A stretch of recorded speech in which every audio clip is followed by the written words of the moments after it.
This is What's Up with Jim. How is everyone doing today? Today I have one of my good friends that does an awesome program, organization inside the community. I'm gonna let him talk a little bit about his organization, and also he'll give you some insight on some of the things that he feels that is great for fathers inside the household. So today I'm gonna just tell us a little bit about what you do and tell us a little bit about yourself. Okay. Everybody, my name is Keith Goins. I'm the co-founder and director of programming for Building Families Together. Building Families Together is a 501c3 nonprofit that was started because my wife and I, well, actually what we do is we serve returning citizens and their families. We help to provide, like say, whatever type of services they need so the guys can make a great, swift, smooth acclimation back from being in jail or prison to home life. We started we started the foundation because we had a deep conversation. My wife and I was having these great deep conversations, and we saw that there was a lot of social ills in the community, like say in the world or whatever. And we asked, well, what's the cause? And we said, well, no good fathers inside the homes. Because like say when kids grow up, man, like say without a good father inside the home, what's going to happen? Right. They're going to get bigger than mama can't do nothing with them, they're going to go their own way. Statistics have proven that fatherless homes, you have children that, like say, maybe cut themselves, run away from home. They start to do drugs, join gangs, start drinking or, premarital sex or, teenage sex, that kind of stuff like that. And so it's like, without that strong father inside the home, it's like kids left to their own devices, man, and we can't have that. I mean, the best way, I think, to change the world is to get those fathers back inside the homes, so they can be there to teach and guide and direct those children, teach them, right from wrong, because nobody else is going to love our children the way we do. Correct. And if not us, who's going to do it, man? You know what I mean? I think our role as fathers inside the family, inside the home, is too important for us to just, just leave it alone and say, hey, no, I ain't getting along with mama, so I'm gonna leave the kids alone too. No, those kids need you. You and the woman can't get along, that's you and her, that's your issues. But that child needs you. I'm saying without you, man, statistics have proven, man, my goodness. I mean, the pain that these children go through because, children identify themselves through their parents. Mom and dad, that's who they are. Dad's not around. Well, who am I? Right. Where's dad? Who's my dad? What's he look like? Do I look like him? Why isn't he here? That type of thing. And the type of anxieties and things you get go along with children, man, it's like, we had to do something about it. Yeah. So, so what we did was, first we're going to start just raising money for, like say, a cause like this. Oh, wow. We were going to do like, how my wife called that. We're going to sell books on Amazon, whatever, and just donate the money to that, Right. whatever, right? But then too, she took the idea to her professor, because she's working on a PhD at the Chicago School of Professional Psychology. So she told her, hey, you got the makings of a good nonprofit here. She's like, what, who, what? That wasn't our initial idea. Right, Just going to do the affiliate program on Amazon, sell some books, raise some money, donate that. But then she said that, he's like, okay. So my wife came back home to me, we talked. I said, okay, so we did the paperwork. And I'm telling you, man, usually when people do 501c3, you can have the short form or the long form. The long form is 37 pages, whatever, right? And she did it all by herself, without a lawyer, and a little bit over 2 weeks, about 15 days, that we found out we were approved for our 501c3. Wow. Yeah, and all that's without a lawyer, yeah. But then too, it's like, if you want to help, you do something about it. You don't wait for somebody to give you a grant and do anything about it. Because primarily we self-funded, and it's like, I'm not waiting for somebody to give me some money so I can do what I have to do. I'll find a way to do it. Like I said, either you will or you won't, or you do or you don't, period. Right. I'm an all or nothing type of person. Either I'm all in or I'm all out. Right. And with this, I'm all in because these children need their fathers back inside the home. Yeah. Because, as a matter of fact, my wife had done a paper on the common traits of a recidivist, and that's what her undergrad paper was on. So, long story short, she saw that there was multi-generational incarceration among these recidivists, and she said, okay, we got to stop this stuff. And I'm with her on that. Yeah. You know, we got to have the men back inside our homes. So do you think that there's not enough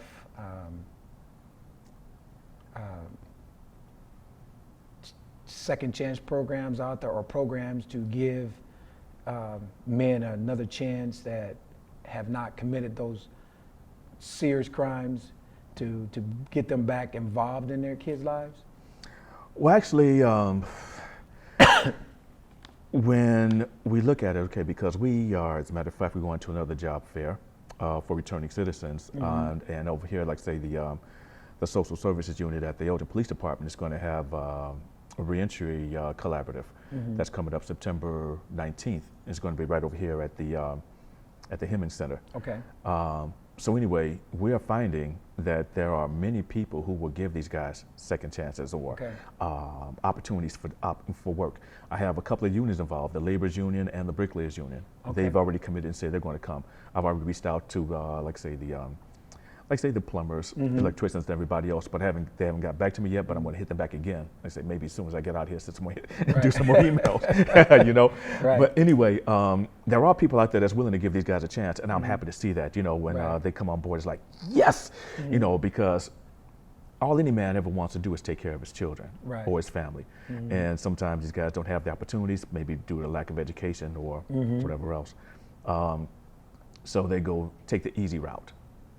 You know, and we see where that ends them up. Yeah. They're in jail and prison and stuff like that. And, you know, and all they're trying to do is feed their family.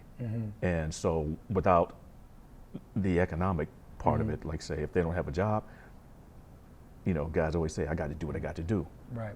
But then when they're in jail, I always tell them, hey, man, now that you do what you had to do, how'd that work out for you, man? Right. Who's helping your family now?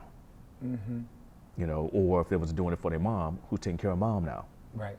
You know. So it's like, brothers, like I say, there's another way, Right. you know. And so what I didn't say, and maybe I need to back up some, is we teach a 12-week course inside the Lake County Jail. Okay. And it's called Making Decisions and Taking Actions. Okay, the road to manhood, fatherhood, and reentry. And we focus on all three of those aspects. We tried the reentry part. We want these guys to start thinking today about their future, to make a plan today for tomorrow. We want to hit them with the ground running. What resources will you need? Who you need to see? How are you going to get there? What does that plan look like? We've also incorporated within that the aspects of from the business world, the SWOT analysis and the SMART analysis. You know, SWOT stands for strengths, weakness, opportunities, and threats. And so what we do is have them look deep within themselves to find out where their strengths. You know, what are those threats to those strengths? What weaknesses? You know, what opportunities are there out there? And we give them homework in there as well. Oh, we wow. make them earn, we give them a certificate, yes, but only if they earn it. And they earn that by, there's work inside each week. You know, we teach for 2 hours, 2 hours in the morning and 2 hours in the afternoon. So we have 2 classes right now. We have about maybe 19 students. We just started this about maybe 2 weeks ago, our next go around. So anyway, long story short, these guys we make them think. To think, say for instance, week 1, I asked these guys, what's the difference between a choice and a decision? Or is there a difference? You know, a little bit of discussion, whatever. A lot of guys hit it, you know, some don't. Some will argue with us about that. Oh, you're wrong, man. No. Right. So anyway, the discussion comes back around, and so I just let them know. Okay, say for instance, you get in the fork on the road, like we have on the picture of our book that my wife wrote, by the way. What's the name of the book? The book is Making Decisions and Taking Actions. Okay. Right? The Road to Manhood, Fatherhood, and Reentry. Okay, that's also the name of the course that we teach as well. But like I say, it's a book that we did, like, it's just from. It comes from best practices. Like I say, my wife has been in the field of corrections, working with the Juvenile Justice Council, and inside what's that place out there in St. Charles, also with the severely mentally insane. I think there was SMI down in Dixon, Illinois. Okay. She's worked in halfway houses, transition houses, and that type of thing, you know, as an intake counselor. And she saw how guys were like violated at the door, as far as they're supposed to be getting out, and They put up their bunk or whatever, gave away stuff because they say, okay, I'm going home now, right? They sign everything. They see the outside. They can actually see it, the grass, smell the fresh air, stuff like that. And so that's when they think they're about to go out. The guy tap them on the back. You've been violated the door. Violate the door, they have no place to go. They will not release a person unless they have some place to go. And so you have so many men sitting in jail right now on dead time, you know, and time is life, man. Yeah. These guys are needed out there. They're not needed there because they don't have any place to go. So that's what I say, forget this. We have got to get these guys prepared and get the resources that they need, you know, for housing, for jobs, for identification, for whatever else that they're going to need, transportation purposes, whatever they need so they can hit the ground running and get out and have some place to go. Right. You know, without being violate the door. Right. You know, because they say, hey, watch out, this guy might bug out. The guy thinks he's going home. Oh, he's going to bug out. You know, and you know, you don't want that, man. And so, like, now he got some more time just because he done bugged out and stuff. Man, you know, it doesn't make any sense. No, it doesn't. So we developed this program for that specific purpose, to let guys get out, have some place to go, have a job, you know, have a home, have something, you know, ready for them when they get out of there. That's awesome. Yeah. That's really good. Yeah. That's awesome. So, so how long have you guys' organization been around? We started the organization, Building Families Together. We started in 2016. I'd say about in March of 2016. Okay. Yeah, I think that's when we were. Yeah, no, April. Okay, because like say March we filed out the paperwork, April we went business. Okay. Yeah. Okay, that's good. That's very good. So, do you guys serve only adults, or do you serve kids? Or? Well, now primarily our our primary target audience who we go after, like say are men, incarcerated men, you know. But though now there have been some exceptional students and in the class, and so those who show leadership, they show some great potential. You can see the change from being to somebody who's ready to tackle the world, you know, take on it and be the man that they were supposed to be.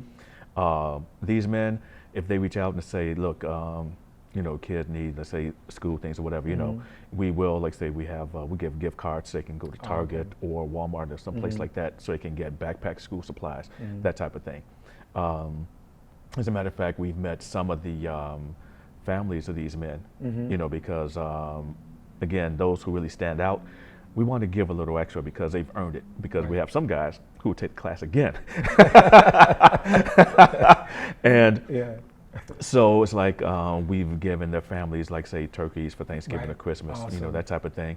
And as a matter of fact, we've just recently given some school supplies to a couple other students, like say backpacks and school supplies as well, you know, because school's about to start now. Yeah, that's awesome. Yeah. That's great. So when you guys, so say there's one of the gentlemen in your course, and he's passed the course and so forth. Yes. And do you guys continue the connection with that gentleman, or do you guys allow the connection stops?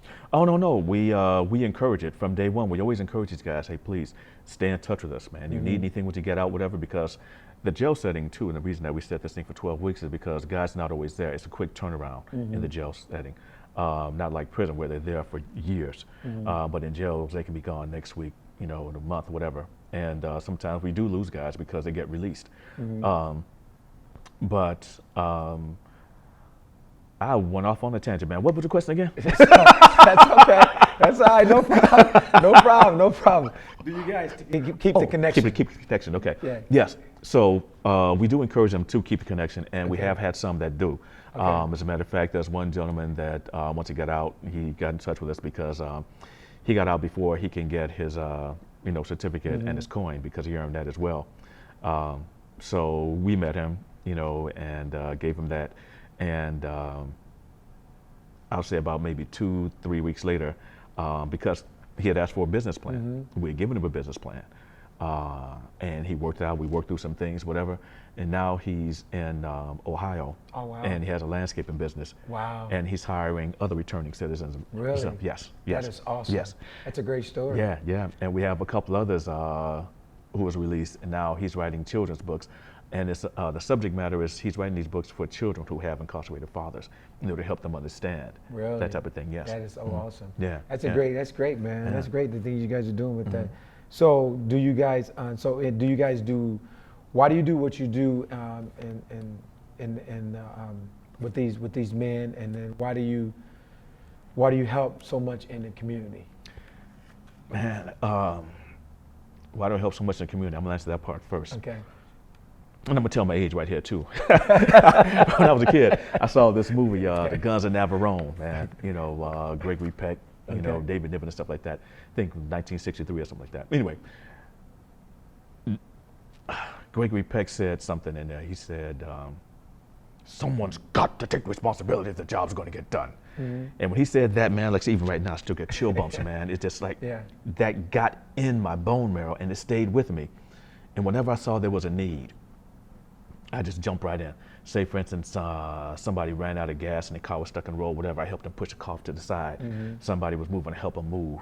An old lady with groceries. Something, anything, but I always jumped in when I saw that there was something that needed to be done. There was nobody else to do it. Man, I just had to do it. My mother reminded me of a story about, I was returning my tux back after my prom, and only had a few minutes to get there and stuff like that. But I saw some guy mug an old couple outside of a grocery store, and I was on the bus returning this, and like, somebody help him. Nobody did. Man, bus driver got pissed off at me, man. I pulled the red thing down, stopped the bus, jumped off, ran over to the old folks. I said, hey, hold this, I'll be right back. Chase the guy down. I'm serious, he had a good style, man. I was in high school, I was fast, man. Yeah. And so I was about, almost like say, hey, where this podium is right there. I was that close to him. I said, drop it or I kill you. He dropped and kept on running. So he didn't take nothing out. I kept him in my eyesight. And so I returned it back to the folks and stuff like that. And awesome. Then I tried to return the tux, but the place was closed. But it was just, that type of thing is just, when I see the need and why I do what I do, the children need the fathers. Why I help in the communities? Because there's a job to be done. And if there's not enough volunteers to do it, I say, what the heck, I got the time, I'll do it. There's 24 hours in the day. I can work for so many hours. I can do volunteer work. I can do, be a father to my own children. I can, whatever, but there's always time to do something else. There's always an opportunity to do something else. There's always an opportunity to give more, to do more, and I'm just motivated by the need. I see the need, I feel it. I just don't know how not to. I do this thing now where I call it Mondays. It's called Make It Happen on Mondays, and then I do this other thing on Wednesdays. It's called Going the Extra Mile on Wednesdays. Oh, okay. And it's just, the thing that with me, good that you said that, because the thing with me is that I think the small things, what makes it goes a long way for somebody. Oh yeah. If you do those really small things, you can put a smile on somebody's face. Yeah. If you make something happen for them throughout the day, it doesn't take it don't have to be money. No, it does not. It can be helping an old lady to the car to get with a grocery, or open the door for somebody, that type deal. It's really those simple things, and sometimes we as humans forget about the small things, the simple things that will help someone else and will make their day great. I've been thinking about that for a while, and I said, you know what, let's do this and see how it works. But it does amazing for a lot of people. And I continue to do those small things for people all the time. It's huge for me. It's really good. Just like for instance, say somebody wants a pool in the backyard, right? And they want to save some money instead of hiring a backhoe or something like that. They get out there with a shovel, right? So one shovel at a time. Right. Little bit by little bit. Right. They get the end product that they want, which is a big hole in the ground enough to support some concrete and get pool, right? So that's what it is. Every little bit we do is helping a bigger picture. Exactly. Yep. Yeah, that's a small thing. Yeah. That's what I always tell people. It's the little bitty things that make the big picture. Yeah. They do, right. Yeah. As a matter of fact, like I say, hey, you take a blank canvas and say whatever the artist was that did the thing with the dots. Yeah. You know what I mean? Like say, just a little bitty thing. He kept Yeah. on going at it until now you see forms of human beings, a Yeah. park, a tree, and stuff like that. You know, That's true. and just this one little thing, and Yeah. he just kept on It's at so it, just true. kept on doing it.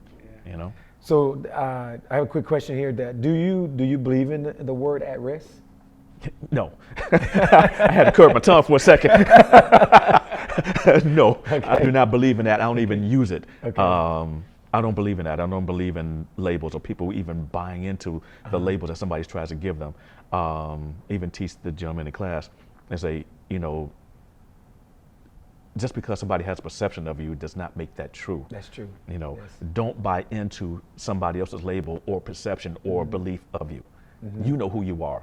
Right. You know, and now if you want to explain yourself to them, okay, cool, you can do that, but don't ever wear somebody else's label.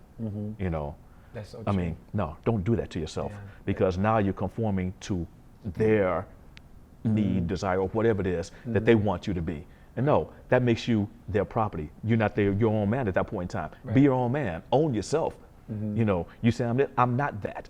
You know, you want to call me anything? I'm a man. Right. You want to call me anything else? Call me a vessel of love. You want to call me something? Hey, call me, you know, a child of God. You know, a brother of Christ. Right. You know, I'll wear those labels. Right. But you know, you want to say, hey, at risk? You know, no, there's a Right. part of my body you can, you know, do the. Oh yeah. Okay. Do you think most people plan to fail or fail to plan? And why? I think people fail to plan. Okay. Because nobody plans anything, you know, with failure, you know, as the end goal. Right. You know, nobody does that. No. They fail to plan. And again, this is why we teach these guys, because they're going through life just like meandering around like whatever. But it's like, man, time is marching on. What are you going to do with this? You know, time is a commodity. It's a gift. It's to be utilized. What's the difference between success and failure?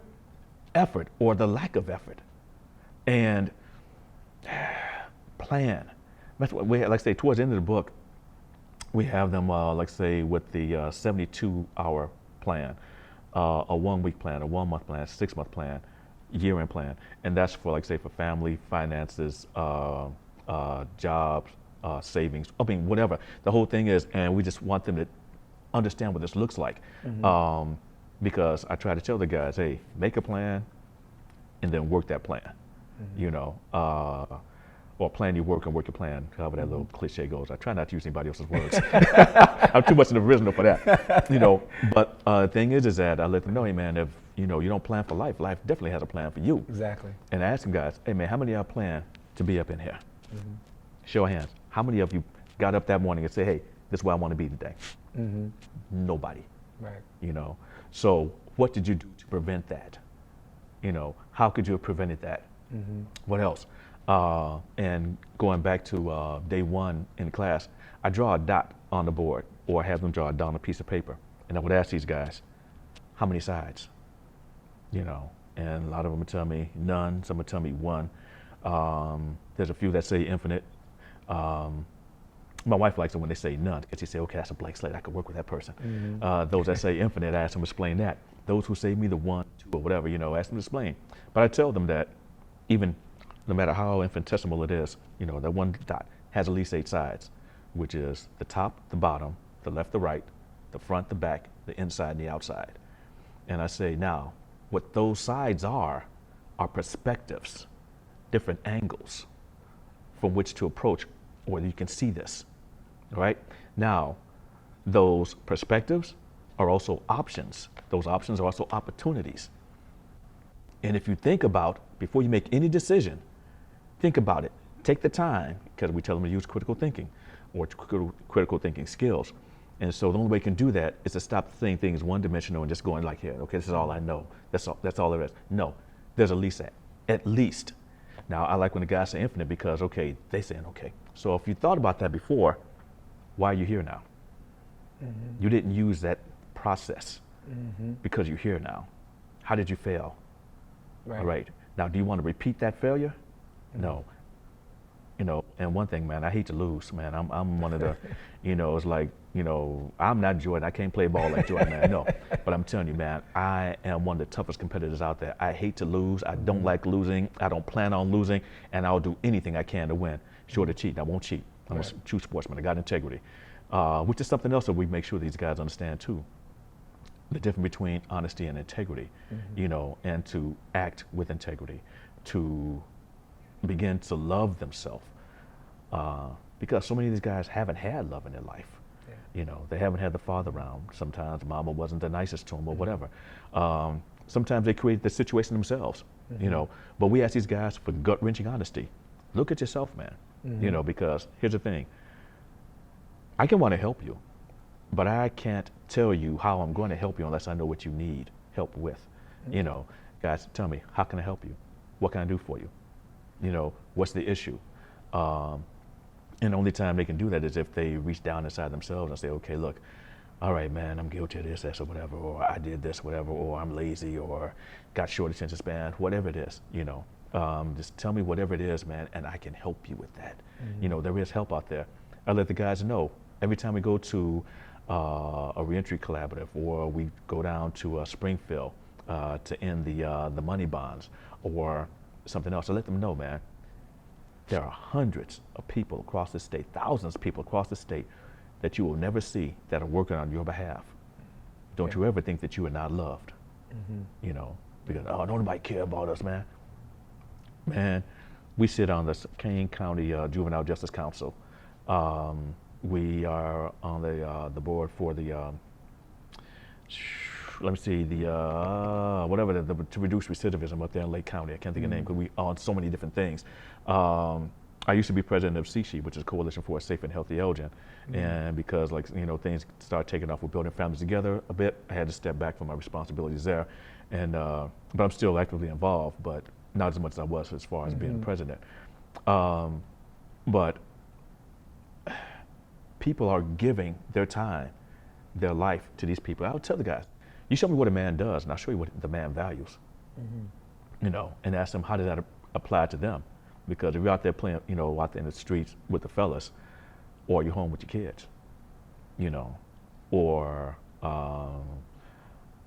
if you're playing video games as opposed to filling out job applications or working on your career, come on, how are you spending your time? Right. I mean, I show you what you value by showing them what you do with your time. Do you guys do you share biblical with the guys? Oh yes. Is that part of the class requirement? Well, it's not so much part of a class requirement, but it's we're God-fearing people, man. We love God, and sometimes you can't help but the Spirit moves there, like I say, it comes out. It just does. And we ask the guys in the first week, hey man, is anybody in here uncomfortable with us talking about God? Because hey, we Christian people and we talk about God, we love God, and we may get something out there. We do include, and we have included that inside their classwork too. Sometimes we use a biblical quote, to start a chapter off, or it's within there. One of the things, I don't think it's in there anymore because we changed that, but as a man thinketh in his heart, so is he, that type of thing. But it's like to make the guy understand, hey, look, how you thinking? Because, everything that is around them, it all began with a thought. The chair, the desk, the pen, the paper, whatever. Everything began as a thought. And it took form when somebody took action, and let them know, look, man, the world is yours. You can create this world however you want it. I tell them about, like say, any writer, like say Stephen King, whatever. He takes blank pages and starts writing words. And before you know it, he's created the world he wanted to see, or he wants you to see. He can make a person move the way he wants. The water the color he wants, the sky the color he wants. They can have this, they can possess this or not, whatever. And I tell guys, man, your life is the same thing. You can make your life the way you want it. It's your story, it's your life. Make this the way you want it, as long as it's in accordance with God's will. And I will tell him that.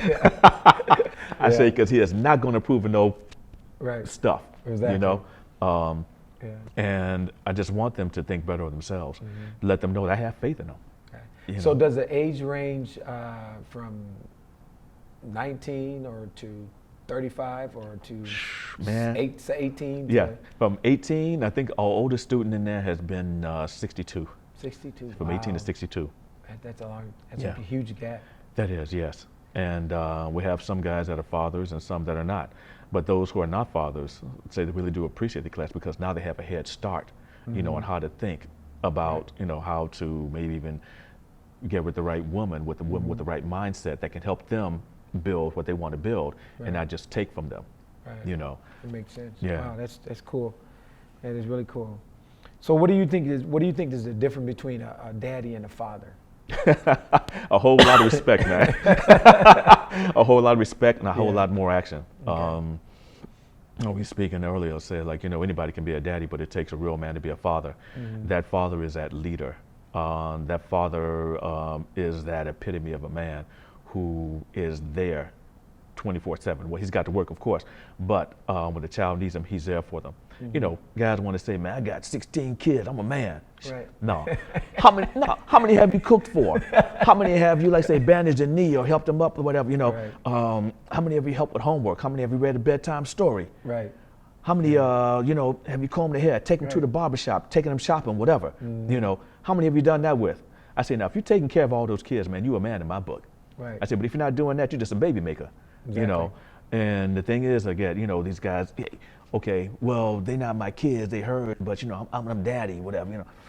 Okay, now, if it's a boy, are you interested in what is he doing? Who's his best friend? You know, what's his interest?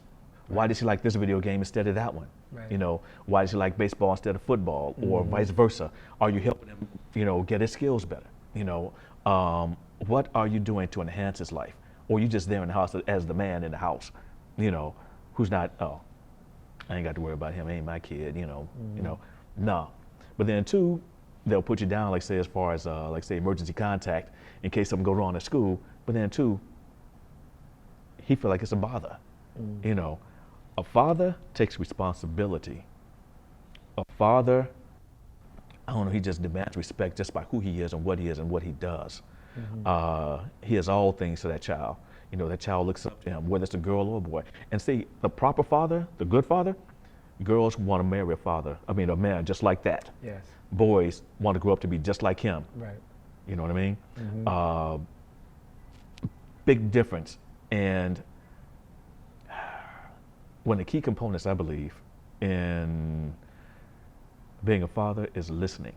You know, everybody, I talk to my kids. That's all well and good. But how have you listened? What do you know about your child?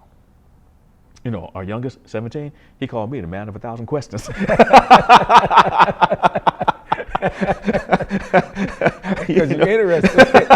You want to know what's going on. Yeah, it is, exactly. Exactly. You know, I want to know exactly what's going on in his head, you know, Right. because he liked the game Minecraft. Okay, why do you like Minecraft so much? You know, Right. and get into the details about why he likes this or what's that. You know, I don't play video games. You know, I don't want to take the time to learn all those controls and stuff like that. But he's interested in that. I want to know why he's interested, and I'm looking at it and say, okay, I get this, understand it, and we have fun and stuff like that. You know, Exactly. but giving them time, that's everything, man. Yeah. And